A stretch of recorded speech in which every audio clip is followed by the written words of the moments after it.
Obrigado à organização pelo convite. Me sinto honrado de estar aqui fazendo a moderação desse último momento, desse terceiro bloco. Eu vou trabalhar dentro do tempo até 20 horas, né? A gente tem. Vou seguir um bom conselho do meu amigo que está sentado ali, ó, o William, meu amigo. Ele falou assim: vamos ser sucinto, e eu vou explicar assim, não seja tão prolixo igual nas respostas. Então eu faço uma pergunta e aí a gente vai dividindo aqui, e o meu desafio vai ser, ó, 39, 40, não para de chegar. Tem mais ou menos já umas 45 perguntas aqui, ó, e tudo para Maia. Então o meu desafio vai ser, lógico, mas ela chegou, o pessoal está ávido. Então, se vocês permitirem, fazendo um bom anfitrião, a gente vai fazer tipo 3 perguntas para ela e uma para cada, 4 para ela e uma para cada, todo mundo. Então vamos lá. Então, a primeira pergunta, eu vou começar a fazer uma pergunta para Maia. Se temos, essa é legal. Eu acho que essa é uma pergunta e todos os 3 poderiam responder um pouquinho, porque ia ser bem legal. Se temos conhecimento que a vida continua, qual é o motivo de tanto medo da morte? Aí eu olhei o novo congresso depois da morte, e o pessoal aqui tem medo de morrer, né? Tem medo de espírito, enfim, mas o congresso é espírita. E isso seria falta de fé? Porque tanto desânimo diário, se sabemos que tudo tem uma causa. Boa noite, Uberlândia. Eu quero uma boa noite legal. Boa noite. Porque senão o congresso era de morto mesmo. E vocês têm pão de queijo ali, que eu sei que eles serviram o dia inteiro, não foi? Olha, então, muito obrigada pelo convite. É um prazer imenso estar aqui com vocês. Essa pergunta é uma pergunta muito normal e que talvez os médiuns, os palestrantes às vezes maquiam, mas alguns de nós também têm medo da morte. Olha só que coisa. Ai, o médium tem medo da morte? Não tem, sabe por quê? Porque a gente não sabe para onde a gente vai, que é de acordo com as obras. E se eu não for para o nosso lar? Eu mereço o nosso lar. Tô brincando, né? E se não for Chico na porta? Não quer coisa pouca não, viu? Não, vamos lá, olha, a morte. A morte, ela é um desconhecido. E tudo que é desconhecido, nós temos medo. O padrão humano é esse. Nós temos medo. Porque nós não trabalhamos com a impermanência de todas as coisas.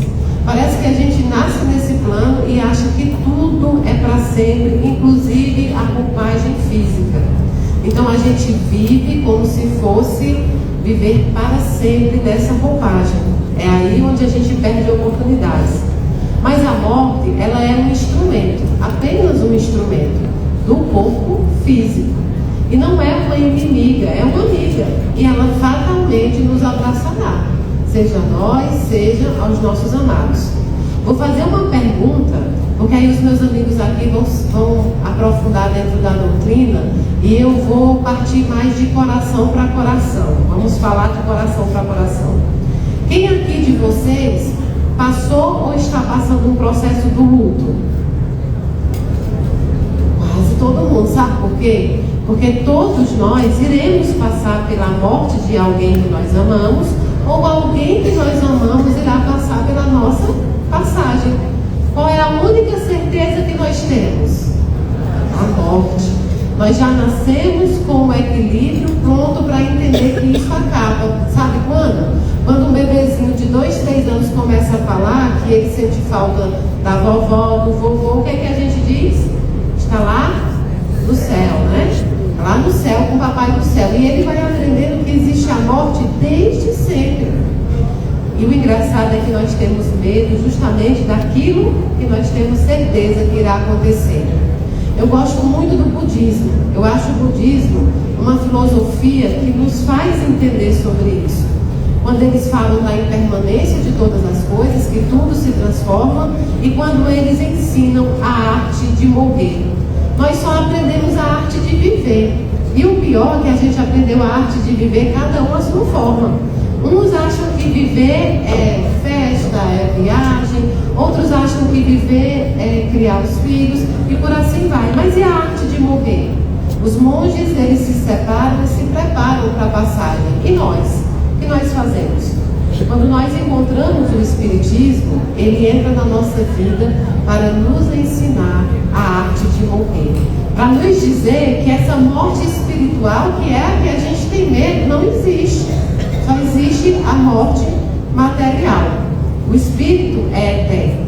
Agora sim, nós temos medo porque nós não sabemos o que nos espera. A gente lê tudo, mas cada um é individual. Então, para a gente parar de ter medo, o que é que a gente deve fazer?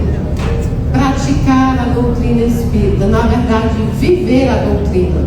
Porque uma coisa é saber o livro de Kardec, outras coisas é saber Chico, e outra coisa é vivenciar a doutrina. Para vivenciar a doutrina, o que é que a gente precisa?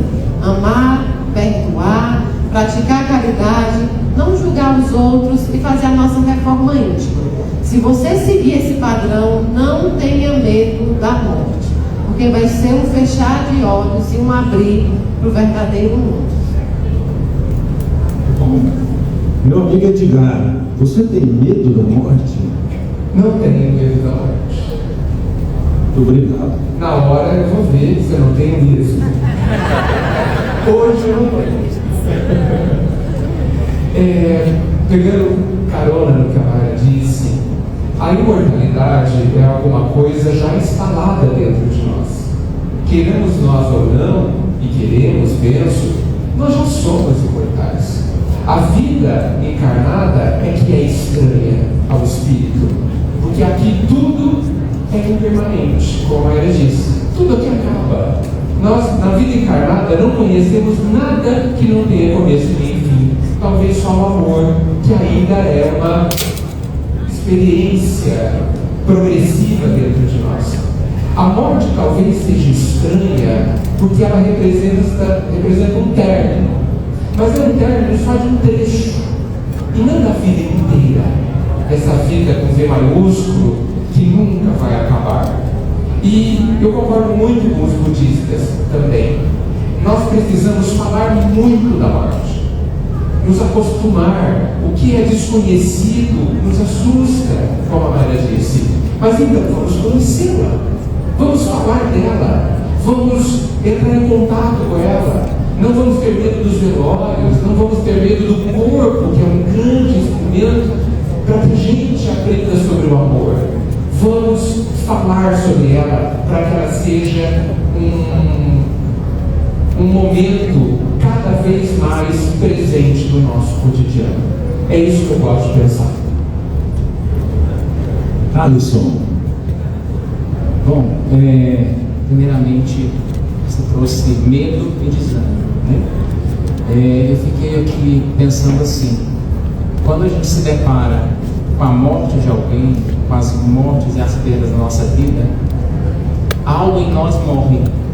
E eu acho que a pessoa que está nesse desânimo, que está dizendo acordar sem sentido, às vezes algo em nós morreu com a perda de alguém, ou com um fracasso, ou com o final de uma profissão, uma aposentadoria, algo naquela pessoa morreu. E o novo ainda não deu tempo de nascer. Porque tem um processo dos novos projetos, daquilo que vem na nossa alma nascer. Tem um tempo para isso acontecer. Então é comum que vai ter ali aquela tristeza, aquele desânimo, enfim. Mas eu também penso que o consolo que nós temos quando nós entendemos essa continuidade, a certeza de que a gente vai ter reencontros, essa possibilidade da fé no futuro, né, que é o que aponta o Kardec no Evangelho segundo o Espiritismo, isso nos dá uma possibilidade de atravessar, de aguentar essas emoções que vêm, essa tristeza, esse desânimo, enquanto a gente não vivencia isso enquanto uma realidade, esses reencontros, enfim. Então, dá medo e dá desânimo, mobiliza em nós uma série de sentimentos que nos desorganizam, justamente porque é algo que a gente não controla. A gente não tem controle algum. E para quem é controlador, e quem é muito controlador tem muito, e quem tem muito controla muito. Então, a morte ela desafia isso. Não tem nada que você possa fazer, não tem nada que você possa fazer para que você limite e controle como as coisas vão acontecer. Então, eu acho que sobretudo nos ensina a ser mais humildes durante a vida. Esse é o aprendizado. Muito bom. Você falou em controle, né? A questão é uma visão bem analítica, assim, rapidamente. Eu acho que a gente não tem tanto medo de morrer, não. Por quê? Porque o evento morte vai acontecer, será que vai doer ou não? Não, tem remédio, passa rápido. O que eu vou encontrar do lado de lá? A gente está aqui no Congresso Espírita lendo para entender que tem toda uma dinâmica que vai tudo coisas boas ou nem tão boas, dependendo da vibração, mas que tem. Então, por que a gente tem medo de morrer? No fundo, a gente tem medo de saber lidar com o tempo. Isso é questão de tempo. E o tempo a gente não controla. E o que a gente não controla, a gente fica irritado. Por quê? Porque aí, quando vem uma senha, chegou perto da morte, você fala, pelo amor de Deus, eu só quero um pouco mais de tempo aqui para cumprir as minhas missões. Que eu já voltei tantas vezes e está lá na lista, eu tenho que pagar essa missão e estou atrasando, adiando mais um pouquinho. Eu acho que é esse que fica o receio. Lógico que é mais complexo, mas já nessa jornada do Espírito Eterno, é pagar a missão, pessoal. Vamos lá, uma parte mais que dói um pouco, eu separei aqui, que a Mayra colocou, né? Aí a pergunta agora para a Mayra, da questão do luto, né? E todo mundo aqui vive esse processo, né? Um do outro. E aí tem uma pergunta aqui bem interessante, que é: o luto, Mayra, é uma dor silenciosa que grita. É um sentimento que transforma a nossa forma de ver e sentir a vida. Como transformar isso em gratidão? Desafiador, né? Muito, né? Porque eu acho que o luto, ele é um silêncio ensurdecedor. Só quem passa por ele entende que muitas vezes a pessoa enlutada, ela se encontra rodeada de muita gente, mas solitária dentro daquela dor que ela está vivendo.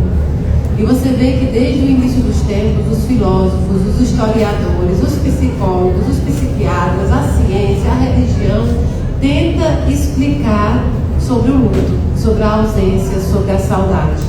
Nós já buscamos em todos os meios possíveis compreender e encontrar uma solução para isso. Mas assim como o Rodolfo falou sobre a questão do controle, nós humanos, nós temos a tendência a não compreender que todos os sentimentos são sentimentos. A gente acha que só alegria, carinho, só os sentimentos que nós consideramos bons é que são sentimentos, e não é verdade. Nós temos ódio, nós temos raiva, nós temos rancor, mágoa, dor.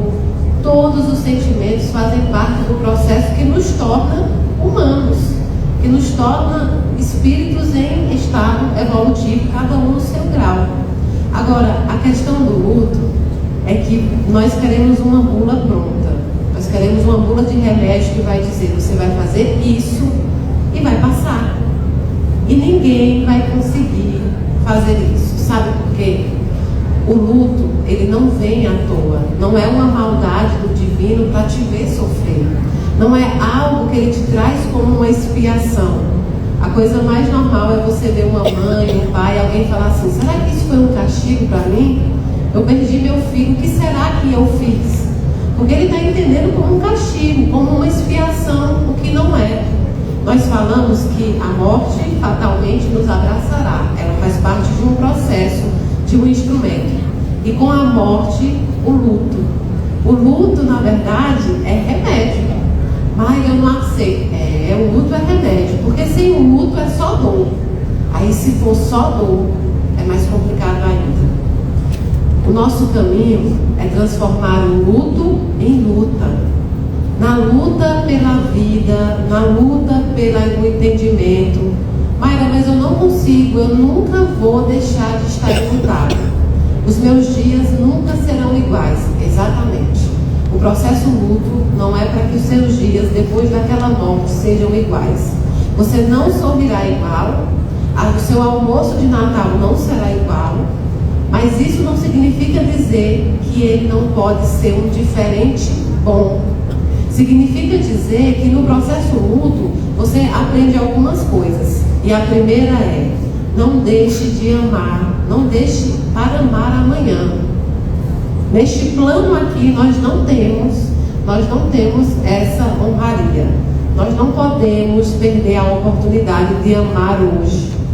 Não deixe de abraçar, de beijar, não deixe nem de brigar. Faça o que tiver que fazer, mas faça hoje. Eu briguei com um amigo, eu briguei com meu filho, vou bloquear ele no WhatsApp. Que nem assim que a gente faz. Eu faço isso com meu marido. Eu bloqueio ele no WhatsApp, depois eu preciso de um Pix, tem que desbloquear, contar com ele, né, que ele vai atender e isso.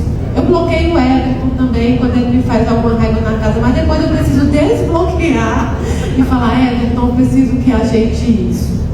O que a gente está fazendo com as pessoas hoje em dia? A gente está matando pessoas. Vou fazer uma pergunta que é famosa minha, que já deu inúmeros problemas, mas não vai dar problema com o congelo, tenho certeza. Quem já matou alguém aqui? Quem já me conhece sabe, tá vendo? Olha o povo que já matou gente aqui, gente. Olha para eles, bem para a cara deles. Eu vou dizer por que nós matamos pessoas e aí depois eu vou refaço a pergunta. Você mata pessoas em vida. Eu conheço muitos espíritos vivos e muitos encarnados mortos.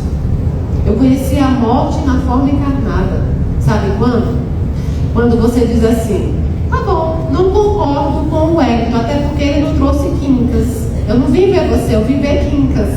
Da próxima vez que ele esteja aqui, viu? Então não concordo com o Hélio, eu digo, nunca mais vou falar com o Hélio. Morreu pra mim. Aí fala assim, não, mas perdoar não significa andar junto, não. É verdade. Precisa que o outro também te dê espaço e te mostre transformação para não virar violência. Mas às vezes você mata só por matar. Fulano fofocou de mim. Morreu pra mim, bloqueei nas redes sociais. Amanhã não quero ver nem sua cara. Vou perguntar de novo, quem aqui já matou alguém? Aumentou, não aumentou? Aumentou. Por quê? Porque nós não temos a valentia de saber que nós precisamos amar as desigualdades. Amar aquele que crê em você, que é seu amigo, que te beija e que é fácil. Difícil é amar aquele que diverge com você. Mayra, mas e agora? O que é que eu fiz? Eu perdi meu filho, eu perdi. Não, ninguém perde para Deus. Ninguém perde para Deus. Deus é um ourives que veio aqui e falou assim, tá aqui um anel que eu produzi. Esse anel é um dos anéis mais bonitos que eu tenho, mas eu vou te dar. Você vai cuidar, você vai zelar, você vai proteger. E no momento certo eu venho buscar meu anel, porque ele me pertence. Você é cuidador dele. Então você vai me mostrar que você consegue cuidar, que você consegue caminhar. E quando eu voltar, eu quero ele tão bonito quanto eu te entreguei ou mais. Aí na hora que Deus vem buscar o anel, o que é que a gente diz? Não, é meu. É meu anel. O que é que a gente faz? Meu filho, meu marido, minha mãe. O pronome é sempre o de posse, é meu. Nós não entendemos ainda que cada um de nós temos a nossa missão. E a sua missão pode ir além da minha, como pode ir menos do que a minha. Não existe morte ao acaso. Não existe isso. Tudo é feito para acontecer no tempo certo de Deus. Tudo é permitido por Deus. Aí você diz assim, Maria, agora o que é que eu faço com esse luto? Vou perguntar para você. Se Deus voltar hoje e falar assim, me diga quando é que seu filho, sua mãe, seu esposo pode desencarnar. É você que vai me dizer a idade que ele vai desencarnar. Vocês diriam? Eu quero que ele desencarne com 80 anos. Eu quero que ele desencarne com 100 anos. Alguém aqui teria essa coragem? Não. Por quê? Porque a gente quer uma coisa eterna física. E a gente não aprendeu ainda o amor verdadeiro. Vocês acham que nós amamos verdadeiramente nesse plano? Sabe por quê? Porque nós ainda amamos cabelos, pernas, braços. O verdadeiro amor é o espiritual. É o da eternidade. Está aí o amor verdadeiro? É quando você não precisa tocar para amar. É quando você não precisa enxergar com os olhos físicos para amar. E aí com o tempo você começa a aprender que isso que está te doendo não é saudade, é dor. Saudade não dói. Saudade é o sentimento que diz assim, eu vivi. Não tem a música de Roberto Carlos? Se chorei ou se sorri? O importante é que emoções eu vivi. A saudade é isso, é quando você sentar, as lágrimas correrem e você falar, nossa, lembra quando ele tinha 4 anos, que ele correu e quebrou o dentinho e eu corri para o hospital? Lembra quando meu marido ficou 2 dias sem me mandar mensagem numa viagem que ele fez? Fiquei louca, achei que ele já estava com outra e o choro desce. Ou então, menino, toda vez, igual eu escrevi uma carta de uma mãe, que ele falou assim, que ela ficava com a vassoura atrás da porta quando ele chegava, e aí ele dizia assim, você vai voar ou vai varrer? E nisso você vai lembrando e vai descendo as lágrimas e vai chorando. Isso é saudade. É quando eu tenho vontade de tê-lo perto de mim, mas eu sei que não me pertence, mas tenho a crença de que ele estará sempre próximo. Isso é saudade. O resto é dor. E a gente precisa transformar a dor. Se a gente não lutar para transformar a dor, ela não vai fazer sentido algum. Aí sim, seria um criador masoquista que só quer te punir. A dor, ela vem por um propósito. É ruim. É ruim. Quando você vê um palestrante espírita dizendo que a dor é boa, você desacredita que dói até nele. Dói, é ruim, a gente chora, a gente se revolta. Ah, Mayra, pode se revoltar. Você acha que Deus é tão egocêntrico ao ponto de achar que o que você está falando no momento de dor é verdade, vai ofender um Deus tão grande? Não, ele te entende, ele te compreende. Só que igual tem um hino católico, que a gente canta muito aqui no Espiritismo também, é Pegadas na Areia, se eu não me engano, que no final pergunta onde estava Jesus, e ele diz, eu estava te carregando no colo, por isso que você só via 2 pegadas. No momento do teu luto, Jesus, a espiritualidade, te carrega no colo. Porque senão hoje você não estaria aqui. Quantas coisas você já passou na sua vida e você está aqui hoje me escutando? Agora que você está no processo do luto, você veio buscar acolhimento, uma palavra, um ensinamento, um estudo. Você pode passar por isso, você vai passar por isso, você vai transformar dor em amor, você vai transformar saudade em amor tranquilo. E algum dia nós vamos nos encontrar de novo e você vai confundir as coisas, você vai dizer, foi graças a você, Mayra, que eu passei por esse luto, foi graças ao Rodolfo, foi graças ao ato.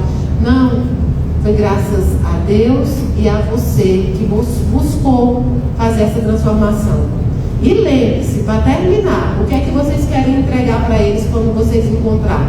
Porque vocês vão se encontrar, fato. O que é que você vai dizer para ele? Eu morri por você, eu desisti por você. Ele vai olhar para você e vai dizer, essa não é minha mãe. A mãe que eu tive lá embaixo, ela lutou por mim. Ou você vai chegar lá e vai dizer, meu filho, teve dia que eu não queria levantar da cama, eu me arrastei, mas eu calcei o chinelo, lavei meu rosto e disse, é por você. Eu estou vivendo por você. Eu estou lutando por você para o nosso reencontro, para ser merecedora de chegar lá e você dizer, essa é minha mãe, essa é minha filha. Então, a partir de hoje, o lema é transformar luto em luta. Terão dias terríveis? Terão. Terão dias amenos, terão dias bons. Mas a nossa vida realmente não é mais a mesma e não pode ser mais a mesma depois de se despedir temporariamente de alguém. Vamos dando sequência, eu vou fazer uma pergunta que veio. Peça a um dos palestrantes. Aí eu vou então perguntar para o Edgar, porque a Mayra vai dar a palestra dela amanhã. Então eu pergunto para você, sabe, Edgar, aí que na realidade, Mayra, eu vou te contar uma verdade. Você falou do Quincas, olha ali atrás, ó, no lugar do Edgar, ele está no lugar do Quincas. O Quincas teve que viajar e foi, e aí eu lembrei no início da fala do Quincas hoje, que foi muito legal, que ele olhou e falou assim, quando tiver o congelo de número 50, eu quero estar aqui e vai ser a vez de chamar o preto velho para falar assim, e aí falou tudo passa e fez aquela palavra dele que tem uma boa. Costuma dizer que ele não vai ver a safra de manga, mas eu acho que é você, viu, que não vai ver a safra, seu Quincas que tenha muito boa viagem, nosso amigo Quincas. Mas vamos lá, Edgar. Esse é um dos palestrantes para falar sobre, aí vamos dar na sequência mesmo que a Mayra estava terminando o raciocínio, para falar sobre acolhimento aos recém-desencarnados que chegam no mundo espiritual. Vou até acrescentar como melhorar, como que a gente aqui encarnado pode fazer para melhorar esse acolhimento recém-desencarnados, entes queridos que chegam no mundo espiritual? Bem, no fundo, a gente aprende que nós não estamos de fato separados, né? O sentimento continua a nos ligar. Claro que estamos aprendendo o desapego, então a gente quer tocar ainda, quer abraçar. Não sei se vocês perceberam, quando a gente gosta muito de alguém e a gente abraça, a gente quer apertar tanto, né? E eu penso que a gente quer apertar muito para que entre dentro da gente e nunca mais saia. Mas sai. O corpo, a presença fica, se a gente conseguir abrir suficientemente o coração para que essa pessoa encontre um lugar lá dentro.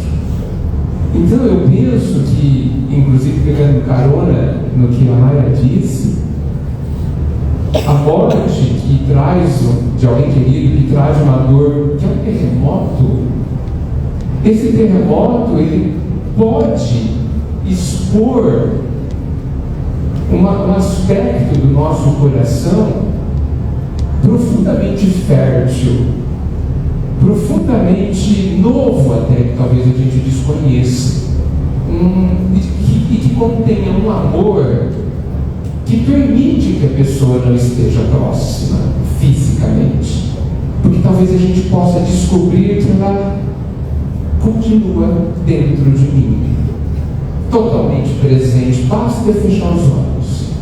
Lembra, tem um livro infantil que é muito sério, eu acho que os livros infantis são para adultos, que diz que o essencial é invisível aos olhos. E se o ente querido é essencial, fechamos os olhos e vamos percebê-los dentro de nós. Eu acho que isso não só ameniza ou transforma o que a gente sente, mas também acolhe quem está do outro lado. Porque essa pessoa continua dentro da gente, conectada por essa força ainda misteriosa que a gente chama de amor. Então tudo que eu sinto, a pessoa sente. E tudo que ela sente, eu sinto. Nós aqui no plano encarnado, a gente não percebe direito as coisas, mas eles percebem. Então é muito importante, e eu quero ressaltar o último aspecto que a Mayra disse, como é que nós vamos nos apresentar às pessoas que a gente ama? Destruídos ou felizes? Porque eles querem que a gente esteja feliz. Todos. Então, imagine a gente conseguir levantar da cama, colocar o chuveiro, lavar o rosto e falar assim: eu vou conseguir. Por mim, tem que ser por mim também, e por você que foi até mim e já volta. E eu acho que isso vai causar imenso consolo a quem está ali, ao alcance de um fechar de olhos. Acredito profundamente nisso. Muito bonito mesmo. Olha, eu vou fazer uma colocação aqui, ó, que não é nem pergunta, mas eu achei legal demais, chegou agora mesmo. E essa eu vou até falar o nome porque eu achei bonito. Veio com o nome, tem um número, e veio com o nome Inês. Ela falou assim: olha, eu fiquei curiosa com os mimos que os palestrantes estão ganhando. Essa eu não vou saber responder, mas aí o melhor é que ela colocou depois um elogio. Ela falou: mas o congresso está lindo. O congresso está maravilhoso, está energético, está curativo, isso é da minha parte, mas está por aí mesmo. É um momento muito especial. Nós temos só 14 minutos para conversar aqui, estou acompanhando. Muito pouco, né? Depois vocês falam aí, se quiser mais tempo para prorrogar, mas vamos seguir de frente. Então, teve a parte do elogio, a gente agora vai e vamos perguntar diretamente. Pergunta para a Mayra, por favor. Olá, tudo bem? Como é a recepção espiritual de uma pessoa que desencarnou por terminar com a sua própria vida depois de uma depressão forte?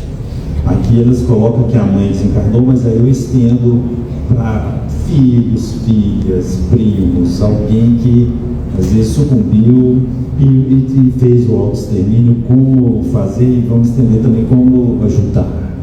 Desafiador também, né, Mayra? Falar sobre sobre o autoextermínio. É desafiador, mas é necessário. Principalmente nos tempos que nós vivemos hoje. Tudo que você cria um tabu em cima, que não é conversado, que não é discutido, que não é direcionado, tende a aumentar. E nós somos especialistas em criar tabus em coisas que não deveriam ser. Assim nós podemos falar sobre sexo, sobre orientação sexual, sobre tantas outras coisas, e o autoextermínio é uma delas também. Primeiro ponto, doutrinariamente, é como vários e vários palestrantes que, inclusive, têm mais expertise para falar da doutrina espírita do que eu, porque eu tenho mais ou menos 15 anos dentro da doutrina espírita.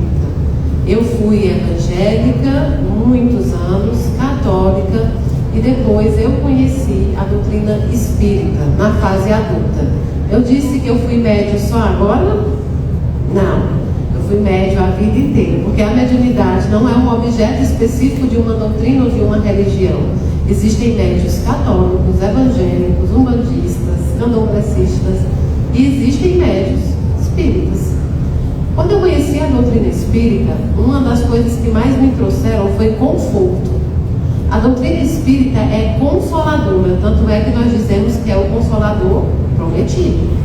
Ela tem um papel principal de caridade. E caridade também é o consolo, é o afago, é o abraço, é o não julgamento. Caridade, quando você vai pegar algumas traduções bíblicas, você vai ver que, por exemplo, lá na carta de Paulo aos Coríntios, que tem uma parte muito famosa que a gente usa para casar, para noivar, né? Que é o quê? Ainda que eu falasse a língua dos anjos, né? Sem amor, nada seria, né? E outras bíblias vão falar o quê? Sem caridade. A Bíblia foi escrita em grego, em aramaico, e existem algumas palavras que é de muito difícil tradução para o português. Mas aí você percebe uma coisa: caridade e amor são a mesma coisa. Elas têm o mesmo significado. E aí foi quando a doutrina entra na minha vida. Eu encontrei uma doutrina que não julga. A doutrina proíbe alguma coisa? Não, ela instrui. Ela impõe? Não, ela expõe. Eu desafio qualquer pessoa a achar dentro das 32 obras de Kardec a palavra: está proibido fazer tal coisa, fica proibido tal algo. Não, ela vem te instruir, ela vem te mostrar. Kardec também, como um ser iluminado que ele não vem trazendo o Espiritismo como obra dele, ele vem trazendo o Espiritismo como doutrina dos Espíritos, doutrina dos Espíritos e não dos Espíritas, dos Espíritos. Vem trazendo a bondade, vem trazendo as beatitudes do mundo espiritual e da espiritualidade. Portanto, Kardec diz lá dentro das obras: esta obra está inacabada. Ah, mas é porque está inacabada. Naquele momento, aquele missionário não poderia dar conta de tudo que acontecia e que iria acontecer. Ele nem teria tempo suficiente. Tempos depois, nós tivemos Chico Xavier, Divaldo Franco, Isabel Salomão, tantos outros que ainda estão encarnados, graças a Deus. Adeilson Salles estava aqui hoje, não estava? Adeilson Salles, um grande representante, e muitos outros, que também, às vezes a gente não reconhece, mas existem pessoas que estão à nossa volta, próximas a nós, e que têm essa representação. As pessoas que mais me ensinaram sobre doutrina espírita estavam muito próximas a mim. Flamarion, que é o meu amigo, Geraldinho. A gente deixa, às vezes, de ver o que está próximo, né, para ver algo mais distante, apenas por conhecimento. Dito isso, Kardec disse, lá no Livro dos Espíritos, Kardec não, os Espíritos respondendo a Kardec disseram o quê? Que existe uma modalidade de antecipação da hora da morte, não é? Duas. Quais são? Suicídio e aborto, não é? Só que ele disse que a consideração do suicídio deve ser vista quando praticado por loucura. Está lá também. 1857. O que era loucura em 1857? Era alguém que estava fora de si. Era alguém que não conseguia dominar os seus próprios atos, não tinha o discernimento completo para tomar uma atitude. Portanto, não poderia responder por um ato do qual ele não tinha discernimento, porque Deus é o quê? Justo. Mas naquela época só existia uma doença psicológica, loucura. Agora, o psicólogo que está aqui perto de mim pode dizer, nós temos mais de 400 doenças e traumas, não temos? Catalogadas pelo DSM, não é? Hoje nós temos esquizofrenia, bipolaridade, depressão, que é doença física. Ah, Mayra, mas fulano disse que é doença espiritual. Não é, não, é doença física, é porque toda doença tem fundo espiritual, mas ela continua sendo física. Então nós temos mais de 400 traumas e doenças. As pessoas que praticam auto-extermínio, muitas delas, aí eu não vou dizer porcentagem porque não sei, mas a sua grande maioria praticam isso, acometidas de doenças psicológicas, que tem fundo espiritual, tem, mas tem um fundo que eu vou dizer agora que vai ficar todo mundo um pouco assim comigo. A culpa das pessoas desistirem deste plano não é somente delas, é nossa também. É minha, é dele, é dele, é dele, é de vocês. Quem aqui hoje saiu do seu apartamento e deu bom dia pro porteiro? Quem aqui passou pelo menino que limpa lá o corredor e disse, você está precisando de alguma coisa? Quem aqui lembrou de ligar para alguém que a gente diz, fulano tem o mesmo telefone que eu, não vou ligar não. Quem lembrou de ligar e falar, você está bem? Você já comeu hoje? Quem aqui foi do mercado, a pessoa estava lá irritada, 10 horas da noite passando sua compra, ainda vai pegar o ônibus e você começa a discutir por nada. As pessoas que praticam o auto-extermínio, elas se acometem de doença porque a humanidade adoece essas pessoas. Aí a humanidade é quem? Nós. A sua brincadeirinha fora de ego. Não, brincadeirinha comum. Deixa eu brincar aqui com o corpo da pessoa, com o cabelo, com a cor dela. Deixa eu brincar com a orientação sexual dela. É uma brincadeira boba. A sua fofoca do bem. Ah, peraí, que eu vou lá na internet fofocar do artista, como se o artista não fosse um ser humano. Peraí, ó, tô lá. Hater. Quem desiste deste mundo não é porque não crê em Deus, não. Ele não acredita mais em nós. Ele deixou de acreditar foi na humanidade. Ele deixou de acreditar na humanidade que prega em púlpitos, em centros espíritas, em igrejas, em templos, no meio da rua com a Bíblia aqui, com o livro dos Espíritos aqui, mas quando deixa o microfone e desce lá embaixo, é incapaz de dar um abraço, é incapaz de reconhecer, é incapaz de mudar os seus próprios atos. Ele desistiu foi de você, de mim, que a gente sabe julgar. Eu vou julgar o outro, mas eu não faço o meu auto-julgamento. Jesus só pediu uma única coisa, e não foi muito não era para ser muito não. Jesus pediu o quê? Amai-vos uns aos outros. Kardec trouxe a orientação dos espíritos dizendo o quê? Espíritas, amai-vos. Amar um ao outro. Nós hoje deixamos nosso ego, nossa busca por status, nossa busca por cargos invisíveis, por tronos desconhecidos. Nós buscamos hoje não a admiração, mas a inveja. Eu vou fazer uma pergunta. Quem aqui já teve inveja de alguém? Nossa, é o público espírita mesmo, é? Então agora estão me dizendo. Porque uma parte reconheceu, viu? Eu já fiz essa pergunta. Quem aqui já sofreu inveja? Quase todo mundo. Quem não levantou fez assim, ó. A conta não bate. Se ninguém tem inveja de ninguém, como é que sofre inveja do outro? Porque, de novo, nós não reconhecemos sentimentos ruins como sentimentos. E eles são. Eu, Mayra, já tive inveja? Tive. Mas aí, quando eu me vi com inveja, eu falei, peraí, Mayra, por quê? Busque fazer o que aquela pessoa faz. Caminhe o caminho daquela pessoa. Calce o sapato daquela pessoa. E aí você vai entender a caminhada que levou ela a chegar nisso. Inveja é diferente de admiração. Eu admiro a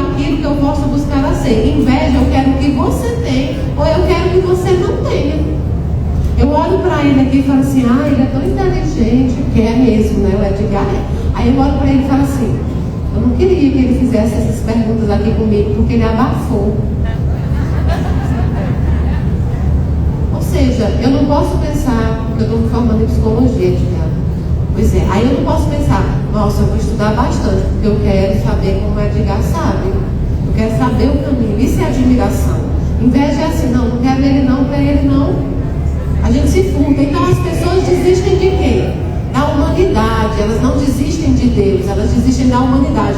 A gente só vai parar de diminuir esses índices que estão altíssimos.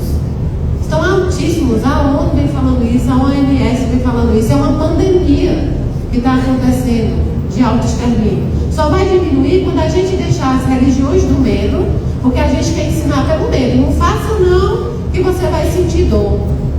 Não faz sentido, essa pessoa já está cometida de dor. A gente vai evitar isso amando, a gente vai evitar isso ensinando. Olha, não faz porque não vai resolver. Você vai se matar, mas não vai morrer. Você vai precisar enfrentar uma dor muito pior do que a dor física, é a dor da consciência. O que Mayra vê não é espírito. Eu não vejo espírito. Ninguém vê espírito. O médium não vê espírito. Nós vemos perispíritos, roupagem. O espírito é a consciência. E só Deus tem acesso. Então, em vez da gente... E essa pergunta é, ok, como é que fica essas pessoas? Fica do mesmo jeito que eu, você, ele, todo mundo. Ou será que nós também não praticamos atos dos quais nós vamos praticar contas? Eles vão ser recebidos, vão ser avaliados conforme a vida que eles tiveram aqui, igualzinho eu e vocês, vão ser acolhidos, vão ser tratados, vão ser resgatados e vão continuar sua evolução. Chega de trabalhar com medo. O Espiritismo não trabalha com medo, ele trabalha com amor. Não faça isso porque você não morre. Não faça isso porque não vale a pena. E se você em casa ou aqui estiver pensando em fazer isso, porque não?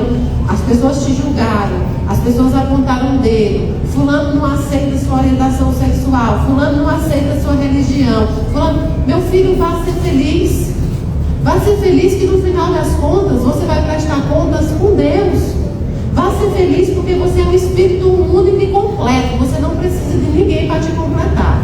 Se a pessoa que está do seu lado não te transbordar, não vale a pena.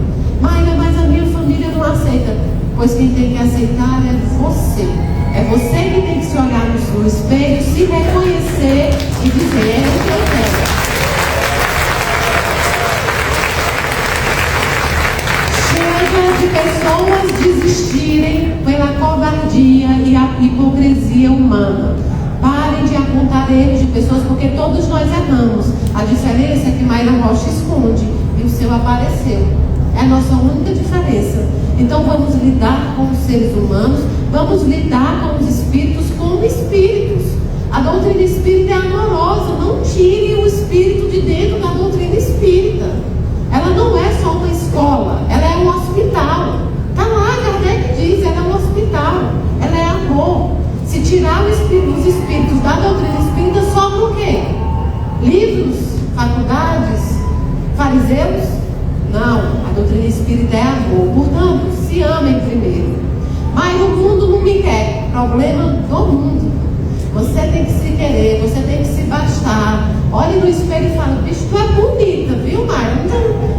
Faça isso, se ame, porque amar ao próximo como a si mesmo. Como é que você vai amar o Edgar, o Alisson, o Rodolfo, se você ainda não aprendeu a se amar?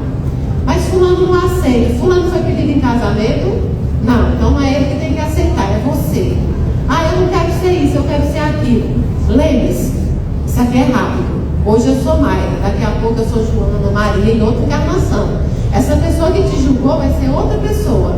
Então, você não nasceu para agradar aos outros. Você veio a este plano para cumprir seu papel e agradar a espiritualidade. Olha aqui, eu recebi uma mensagem agora mesmo, ó.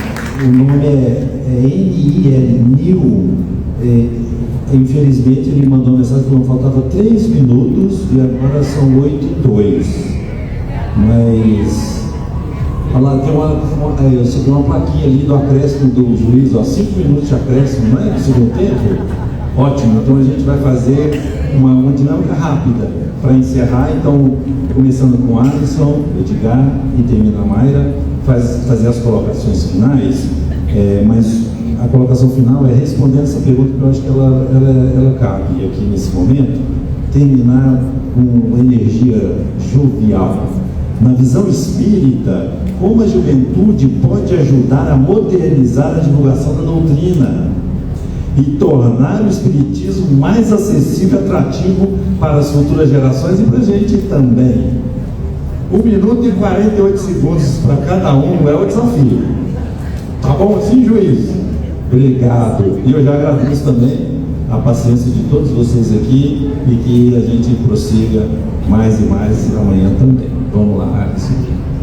Bom, como a juventude pode ajudar? Eu fiquei pensando aqui, na verdade, como nós podemos ajudar a juventude a poder participar e entregar o que vem entregar. Mas agora mesmo acabou de acontecer aqui comigo de trazer os meninos para cantar, né, junto. E eu fiquei me lembrando muito da minha história de ter começado a fazer palestra com 17 anos. Alguém me deu uma oportunidade, alguém olhou e falou assim: nossa, eu vou chamar ele para falar. Então eu penso que a juventude está aí com as suas possibilidades, com os seus talentos, mas são os ambientes também que ficam mais restritos ou que colocam regras assim, você tem que estudar tantos anos para começar a fazer palestra ou para apresentar tal estudo, e colocam muitas regras, e isso acaba afastando uma sociedade que a gente está de coisas mais rápidas, né? Então você fala para um jovem que ele tem que estudar tantos anos para aí ele começar a fazer uma tarefinha simples, acho que isso acaba afastando. Então, confiar no potencial, mas também a gente precisa repensar as nossas estruturas.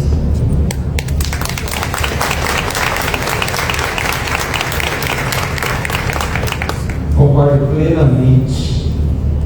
Nós precisamos do irmãos, né? A gente, sem eles, se perde, porque eles têm um olhar não viciado sobre as coisas.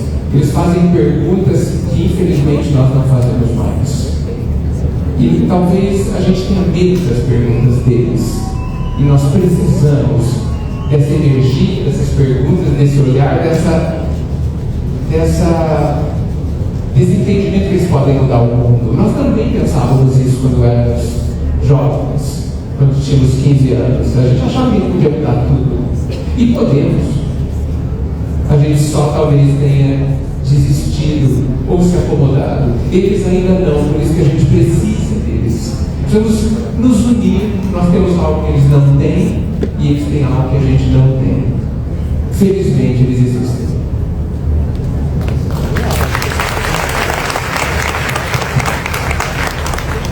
Olha, você vê que o Congresso não está pegando fogo. Eu já ouvi que todo olho vai lá, já olhei umas 3 vezes, né? O que acontece? O que a gente está fazendo para os nossos jovens espíritas? Nós estamos tentando moldá-los para ficar parecidos com a nossa edição mais velha, né? E não é isso que a gente tem que fazer. Congressos espíritas, centros espíritas, tirem rostos que já vêm direto, inclusive Mayra Rocha, coloquem um novo, coloquem uma pessoa nova que pode vir aqui, porque eles precisam estar à frente também.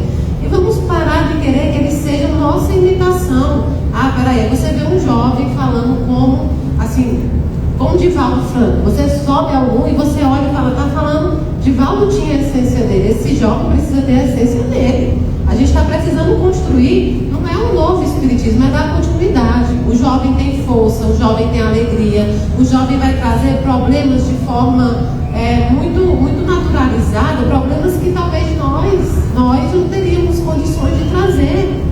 E nós precisamos dele. Eu vejo eles com as blusinhas, tá vendo? Que nem ela, eu posso ajudar. Você vê eles todos aqui e tem um conteúdo, tem um significado tão grande, eles têm. Então eles precisam aparecer mais, eles precisam cantar, eles precisam dançar, eles precisam apresentar teatro dentro dos congressos do centro espírita, eles precisam ter voz. Eles vão errar, claro, porque nós velhos, entre aspas, tá, gente? Eu também não vou. Nós já velha guarda, old school, nós também erramos. Tem palestra minha que eu fiz há 8 anos que eu falo, Maria de Deus, como é que tira essa palestra? mas eu não posso, porque é no centro. Vamos deixar os jovens chegar, vamos convidá-los, vamos deixar palestrar, vai errar, vai consertar, mas sem a juventude, o espiritismo também não tem futuro. Não adianta a gente querer achar diferente. Não, o espiritismo nunca vai acabar. Sem os jovens vai, porque é uma questão de cultura. Aquilo vai ficando para trás. Em alguns países já se encerrou. Por quê? Porque não teve continuidade. Não sou eu, Edgar, Rodolfo, se bem que eu sou a mais nova aqui tirando ele, tá? Eu quero dizer isso bem claro para vocês. Mas ainda assim, old school, a velha guarda. A gente está precisando de meninos como eles, daqueles meninos que estão ali. Eu acho que hora ou outra a gente também pode trocar. A gente vai lá cuidar dos meninos e vocês sobem aqui para nos ensinar sobre a juventude também, não é? E eu amo uma brincadeira dessa, menina é que eu gosto. Então é trazer os jovens, definitivamente, em vez da gente ficar só discutindo. Como é que faz? Convida, bota em congresso, chama, deixa palestrar, deixa dançar. Ah, é hip hop, deixa, é axé, tá certo, é forró, bota. Uma mania de achar que espírito é triste. Vocês já conheceram espírito triste? Espírito precisa ser triste? Deixa os meninos trazer o que eles quiserem. Vamos assistir, vamos aplaudir, vamos botar em pé. Aceitem livros de jovens. Quantos jovens escrevem livros? Vamos auxiliá-los no que está no livro. Vamos ajudá-los. Mas deixem eles fazerem as apresentações também. É trazer, não tem outra coisa. É trazendo os jovens para perto. Claro que eu ainda estou nessa meta, tá? Ainda faltam uns 10 anos para eu virar igual o Wellington, que não vai assistir a safra da manga do ano que vem. Eu vou ainda. Obrigada, viu, gente? Obrigado, pessoal. Deixa comigo. Vem cá, dar os recados finais. Boa noite, pessoal.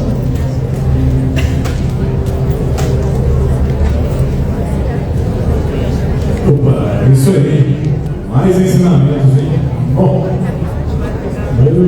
Boa noite boa, dia bom. Pessoal, aguardamos vocês amanhã, a partir das 8 horas da manhã, para continuarmos a nossa busca por conhecimento.